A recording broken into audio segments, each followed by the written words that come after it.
I made a conscious decision today to film right here to show you that because today we're talking about homeschooling kindergarten and I want you to see what the real is like. No aesthetic homeschool rooms here, my friends. Sorry to disappoint. There are many other channels where you'll see that, and I love that for them. That is not our reality, and I have a hunch that it's not the reality for most of us. So let's go ahead and chat a little bit about homeschooling kindergarten. All right, friends. Well, hey, welcome. I am Melissa. I'm a homeschooling mom of four, and my youngest has recently graduated kindergarten. That's right. We put four kids through kindergarten, and we are I'm kind of marinating in what I've learned, what worked, what really didn't work. And I'm excited for you, whether you're really excited for this journey or you're feeling overwhelmed, you feel like you need a plan. I'm going to share what is like a really simplified checklist in case you're one of those people who needs the checklist or you're one of those people who thinks I want to be pretty free.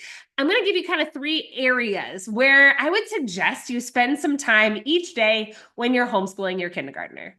We want this to be a happy, well-rounded kindergarten experience, and I think we can get that with these three areas.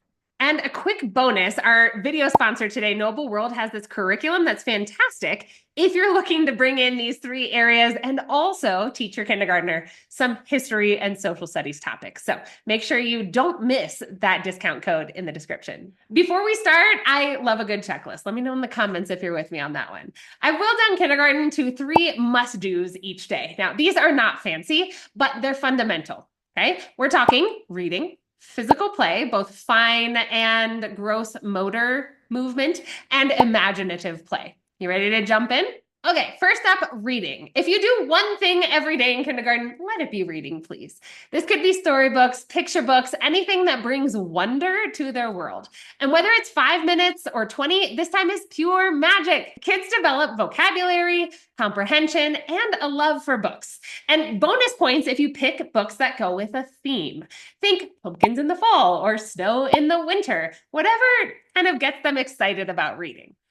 And if you can tie in these book topics to whatever else you're reading, perhaps a phonics point, we have a book called Sheep in a Jeep. So when my kids are learning the EE sound, we always bring out that book. Sheep, Jeep, sleep, weep, all those words are in there, and it's a really silly story. Next up is physical play. This isn't just recess, although that's great too. We're talking about activities that cover fine motor skills like cutting paper or threading beads, and gross motor skills like running, jumping, and balancing.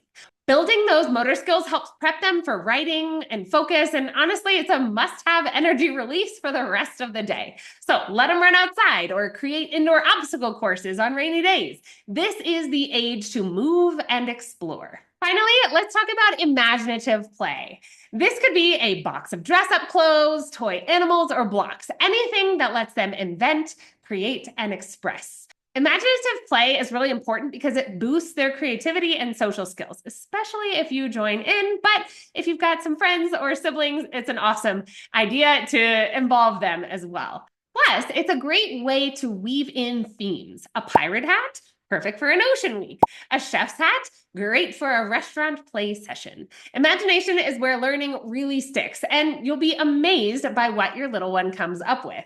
Some of the things that I've really liked having just on hand are some magnetic kind of play objects. We have these little sticks with balls, and that kind of opens up a lot of possibilities without making a big mess. Of course, Legos are a favorite, but again, cardboard and maybe some raw materials around your house if you've got some pieces of wood or some planting materials. Those can be just as fun. And I would encourage you not to forget about nature. One of my favorite things to do, super cheap, super easy. Listen up. Take a piece of masking tape and put it sticky side out around their wrist. Then go for a walk. We happen to live in a big city, but we'll try to find a park or some green area where we can do this. If you live out in pure nature, congratulations and enjoy, but also try this, okay? Set them free. Give them their little bracelet and then set them free. See what they come back with. Don't really give them any instructions here. Just see what they come back with.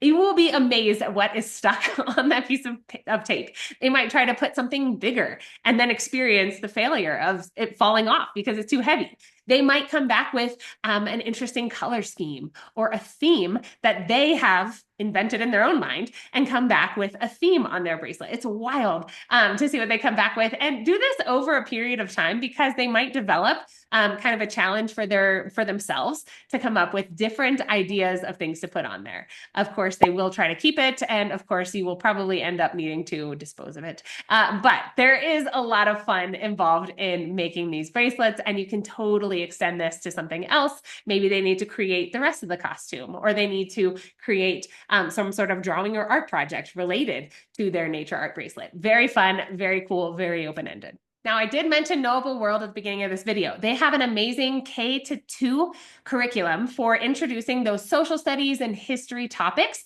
that can sometimes be really tricky to do at this age. I want you to take a look.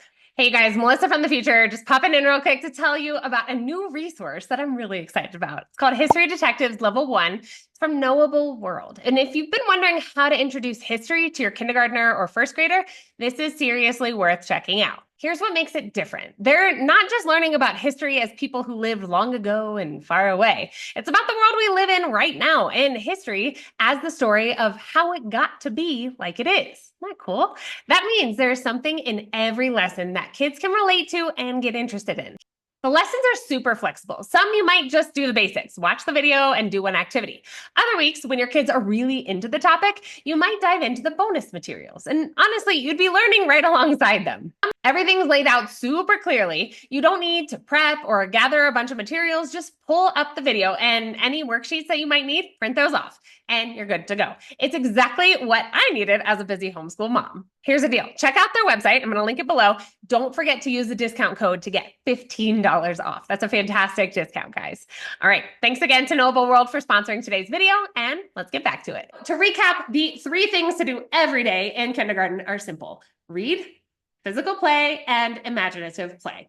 It's not about having a perfectly planned schedule, but focusing on things that matter most. Trust me, keeping it simple is key to a joyful start for both you and your child. Hence the mess behind me. We're focused on other things. If you're looking for more kindergarten-friendly ideas or want to dig deeper, don't forget to check out the links below. And thank you so much for watching. Don't forget to like and subscribe for more homeschooling tips. Let's leave a comment today. I want to hear what your favorite kindergarten activity is to do with your kids. All right, friends, if nobody's told you yet today, thank you. Thank you for doing what you're doing. It's really important. Happy teaching.